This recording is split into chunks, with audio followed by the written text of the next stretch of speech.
Dear viewers of Gaza Media, good evening to everyone. Good afternoon, whatever time it might be. Welcome to this program, The Voice. It's a program that will invite guests. We'll talk about development in the BLM. We focus on grassroots media, as many of you know.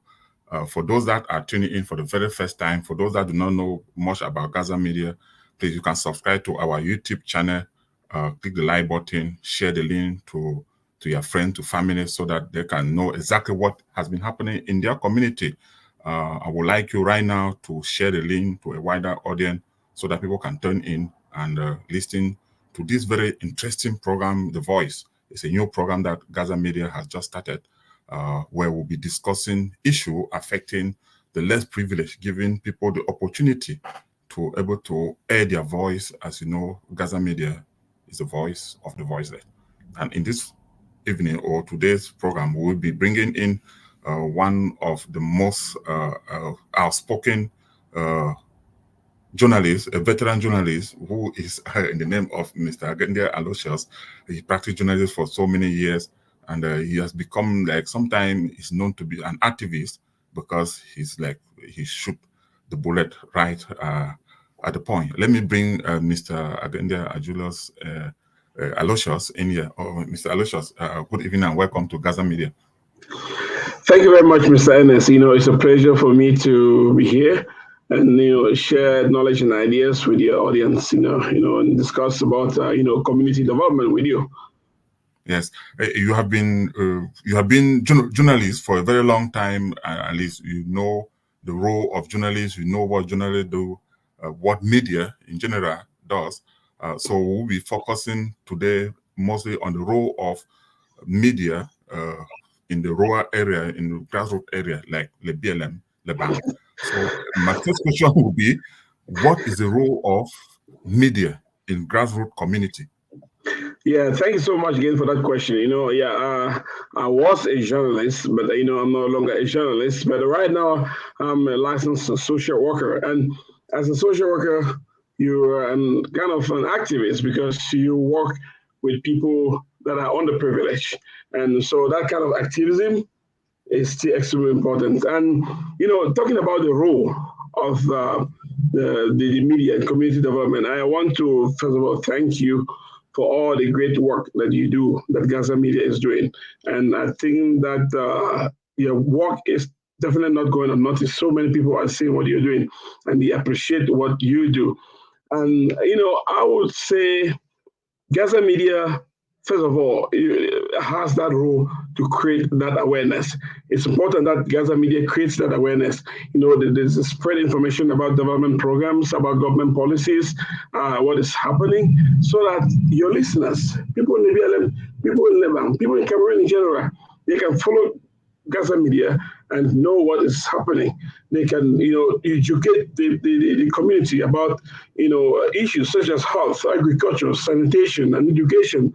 And this is what you've been doing. And this is a very important role that Gaza Media has been playing. Uh, you know, Generally, the media informs, educate, and entertain. But one important role of Gaza Media, which I think is extremely important, has been this issue of promoting transparency and accountability. I would say, Gaza Media, as any other media, they act as the watchdog. They monitor what is happening in our community. Like Gaza Media, they monitor the implementation of government projects in Lebanon and Libya in general. They expose corruption, and therefore by exposing corruption, we're ensuring transparency. Gaza Media, just as any other media that is promoting grassroots development, is helping or helps is supposed to help in one way or other to ensure that development and resources allocated for the development of any particular area, in this case being the BLM, are being used for the development of the BLM. And then again, what what Gaza Media has been doing, which is extremely important, which is one of its role, is I don't even need to say this, is cultural integration and preservation. which is people without the culture, they are lost. So I enjoy it when Gaza Media covers Lekudo events everywhere across the world, when they cover EGDA events across the world, Lekundem, and all cultural activities. It's what you're doing is just tremendous, and we truly appreciate you for the role that you play in the development of LBLM and Lebang. Yes. Thank you, Mr. Agende, for that wonderful, quick, public statement or a vision for Gaza Media. So now, I think our people, the BLM people in general, until when Gaza Media started reporting on cultural issue, community event, NGOs, we have not had a media where people will actually go and report projects that are executed back home. Now we have seen that there's some kind of storm in the social media, in the WhatsApp and Telegram, where people, is it a new thing? The way people are reacting is like they didn't expect, or why do you think people are so much excited? There's so much energy. People are excited in Calabar or what's happening right now because of one of the reasons that I mentioned, and which is one of the roles of the media, which is promoting accountability and transparency. And a lot of people, they didn't know what is happening, what the money that's being pumped into Lebang or into the BLM in particular. Many people didn't know that. So as Gaza Media, being a citizen media, I would call Gaza Media a citizen media, because you don't represent any corporation, you don't represent any corporate interest, you represent the citizen interest. So Gaza Media went ahead, dug out some of those projects that are ongoing in the BLM or in Lebang in particular, some of those projects which have been reported as completed. And your report kind of raised the alarm bells. And that is why so many people are now getting to know that what is happening. What is happening? I mean, you see more money that has been allocated for projects, and the projects are either not completed or projects are not even done.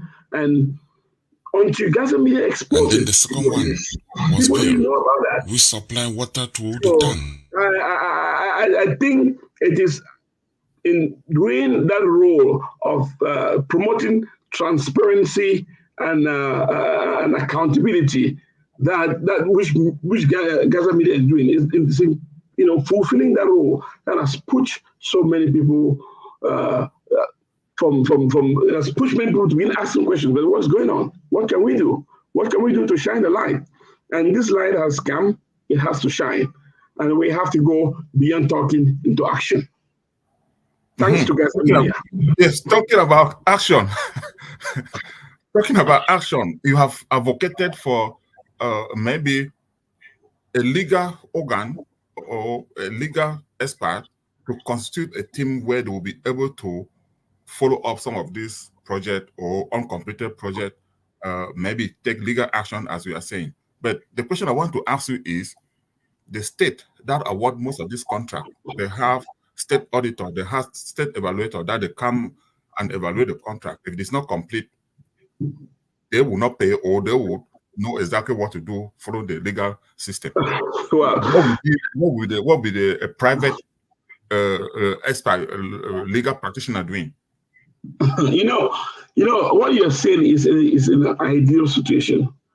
When you live in an ideal country where you expect members or people working in the civil service or people in political positions to do what they're expected to do, then there will be no complaints, right?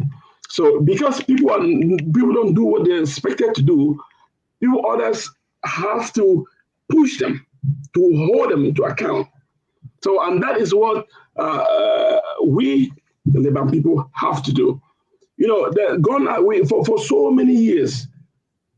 And it's even a culture, I would even say it's even a culture of most Africans.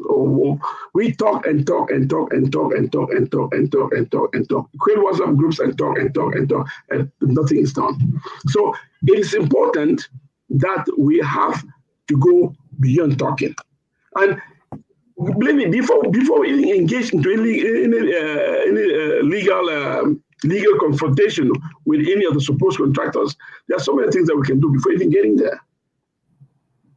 That is why I believe that Leban people, Lekudo in particular, that is by default the organization that represents the interests of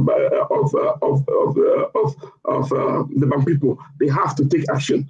The reality is this: me and you who are getting angry about what is happening at home, me and you in America, in Canada, in Germany, we can't really do anything.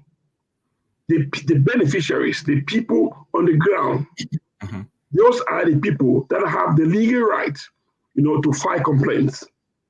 And that is why it has to start with knowing who the contractor is.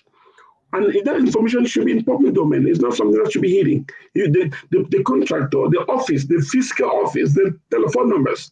When we know the name of that contractor, we can go to that contractor and say, and then we get to have the terms of the contract too.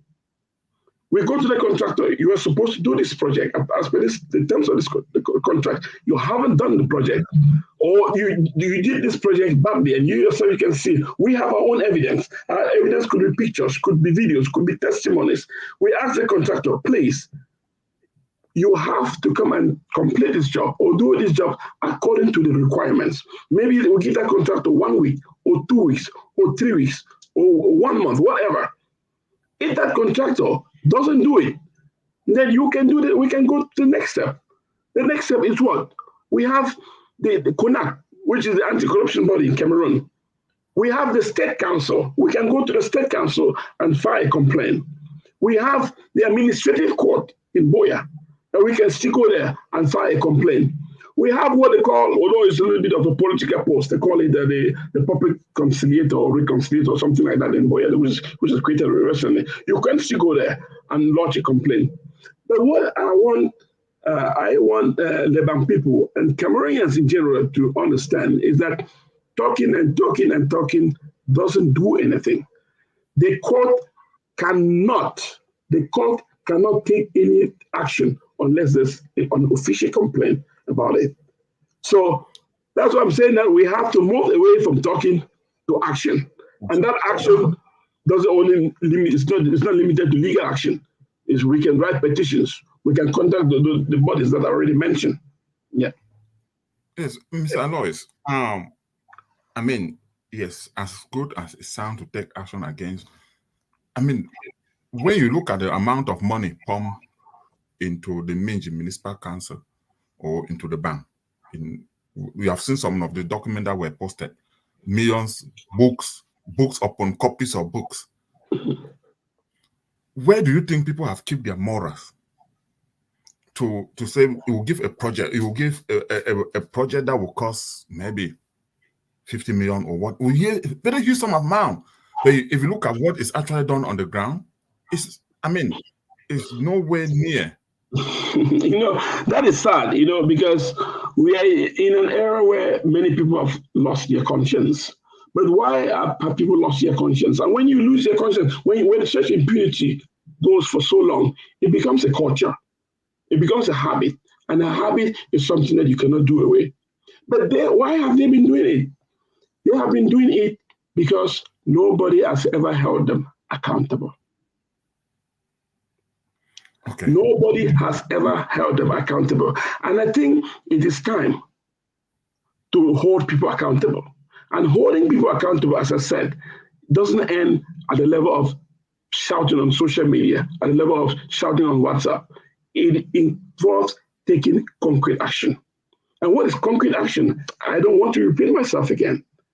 It means writing to that contractor. It means writing to the State Council, getting your evidence, writing to the State Council. It means writing to CONAC. It means constituting a body. I mean, filing an independent legal action. Again, yes,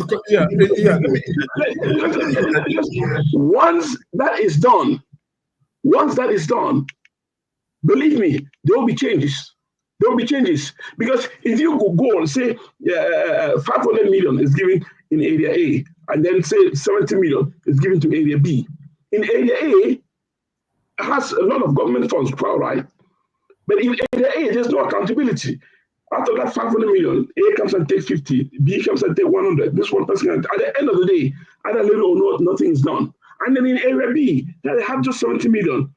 Those who do the contracts there, they know that, oh, these Libyan people, oh, these Bangor people, oh, these people, they can't let me, I can't sleep if I do a bad job there. And they do their job well. You end up seeing that where there is accountability, there will be efficiency and there will be effectiveness. So people have been doing that, doing all impunity because they have not been held accountable. And I know there are part of problems because, first of all, sometimes people that claim to represent the people, they are not really their representatives, so they know that they were not, maybe they were not elected, they were appointed or something like that, so they think that they don't hold any accountability. So sometimes it is like that. But again, the most important, I don't really want to go into that area. It is because the impunity is because people have not been held accountable. When people are not held accountable for too long, it becomes decay, decadence, absolute moral decadence. And that is what we have in Lebanon in particular right now. And I mean, Cameroon as a whole. But again, don't get me wrong. There are pockets of hope. There's pockets of justice here and there. So if you find a case and it happens to someone that has a conscience, you may have a way forward. There's a few people that have consciences in Cameroon. The follow-up question I wanted to ask you is, yes, as most of the grassroots are the primary beneficiary who have the legal right in most cases to file for complaints. Sometimes they're like, maybe the level of education to even read a contract or to even have access may be a challenge, maybe a huge challenge. And that is why you are alluding to the fact that, or a suggestion that they could hire a legal practitioner. But where would the fund come from to begin to pay a legal practitioner? No, before I even come from where the funds from a higher legal practitioner, you made something that I don't agree with. You said the people there, you can't tell me that the whole of Fontem in particular, there's nobody that, you can't say the terms of the contracts are so, what is so technical about it? What is so technical about it? If you have to construct a bridge, and that bridge is supposed to last for 10 years, 20 years without constructing, in the bridge, you're supposed to use this kind of rocks. If you're supposed to use this kind of material, it's stated there. So there's just no technicality. I mean, every technicality about it, but not to the point of saying that villagers cannot understand. And again, we have people in back home, they can read and write. So I just believe that it is assuming. People just assume, especially people who are extremely corrupt in Cameroon. And people working on these projects, they think that they're dealing with fools. They think that people in Libya and people in Lebanon are fools, that they can question them. But that time is over. That time is over. And you know, like as you said about the finance, like I personally think that it may not even be yet time to get to the finance, but the finance is not a problem. If Lebanon people, don't get me wrong, let me be very clear on this. It would be better to set, like, sometimes we have given money for road constructions and hospital stuff, all that kind of stuff. If we suspend just one of those projects, we don't even need to even suspend the project anyway, but just say we assume we suspend one of those projects and set an example of one of those recalcitrant contractors, it will send a signal. But we don't even have to suspend the project, because when it comes to the money, to give the money for any legal case, I believe that Lebanon people are more than ready for that. More than ready for that. But it's not even yet at that point. We felt the most important thing is identifying the contractors. Identifying the contractors, knowing the contractors. Because when you know the contractor, Lekudo, for example, or any constituted body in the bank, for example, they can go to the contractor and say, as per the terms. For any contract is public information. It's public information. It's not like it's a private business between you and your wife. You can go to public works. You can go to the mayor's office, or you can go to any competent public office and you demand to have the details of that contract. So knowing who the contractor is for any project, whether it's a project, whatever, knowing the contractor is extremely important, because we can even avoid legal issues by going directly to the contractor, telling the contractor that this is what you did. You know this is wrong. We have to correct this. Give him within a particular time frame to correct that. Then the contractor corrects it, and then we are done. If he or she doesn't do what he or she is expected within the time frame, now we can go to the next step. So knowing the contractor, their numbers, and is extremely important. I totally agree with you that the contract, because we hear of story when people were asked to construct maybe 2 classrooms or 3 classrooms, they will actually go and maybe do 2 classrooms and stuff like that, or whatever dimension. Which I totally agree that sometimes it's very easy to know that you have to build a classroom for 4 meter by 4 meter. There's no way you will go and begin to put. Everybody will know what 4 meters by 4 meters look like. You know, I'm not even interrupting you. We're talking of technicalities. Even when the technicalities comes in, the BAM people are still ready to defend any project. Let me just give you an example. Say you go and you construct a classroom, and you didn't do the right mixture of the sand, cement, and sand, all that kind of stuff.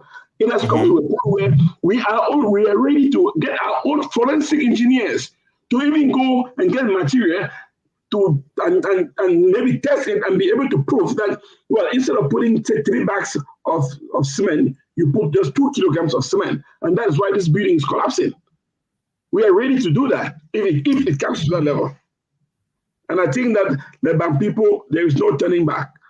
Anybody watching me right now, whether you're a contractor in LeBLM, whether you are from LeBLM or not, if you get a contract and you don't execute that contract as per the terms of that contract, we will come after you. And let me just let people think that some people erroneously think that when a contract is signed as received in Yaoundé, that is it. No, you're wrong.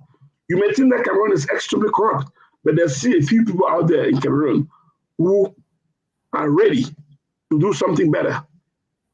And those people will come after you. Yeah, and we also need to encourage our local people in the village that if somebody come in and want to do a contract, if you don't know anything, get a phone, unless one of the brothers maybe in town or somewhere, so that they can verify and say, oh, so you had this contract around. Mr. Aloysius, I want to thank you so much for taking the time to share your thought with me this evening. You know what, Dr. Ernest, I can't thank you enough. I mean, this is my first time of, appearing on Gaza Media Live, and I hope that maybe the next time you're inviting me, there will be maybe more than 1-2 people that we can have some contradiction on ideas, right? So, no, definitely, yeah. I want to thank you very much for citizen journalism that you're doing. You may not know it, but you are doing a great job. And Gaza Media is there to shine the light on everything that is happening in LeBLM. And I just want to let you know that definitely you come across some people that may want to threaten you or one way or other, verbally or whatever. Those are noisemakers. You are not there to defame anybody.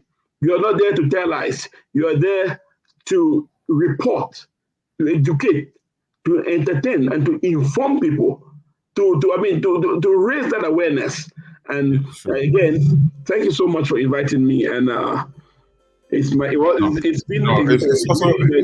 pleasure for having this kind of educational talk. I think, with this program, The Voice, that's something that we'll be doing, dear viewers.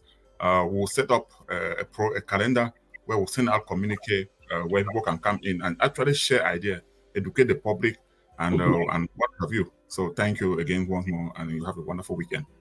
Thank you, and bye. Bye. So, dear viewers of Gaza Media, we have finally come to the end of this program. So I will be sending out a production on just to clarify some of the things that we're discussing on Nketlebang about the project, the rehabilitation of the hospital at Mbindia. So there was some misinformation that was going on there. Gaza Media has independently carried out some investigation. So I will be presenting that report out there to you. So please stay tuned as we bring that report to you for clarity and for what is happening around our community. Again, I wish you all the best. And this is Ernest Kumba. And bye-bye for now.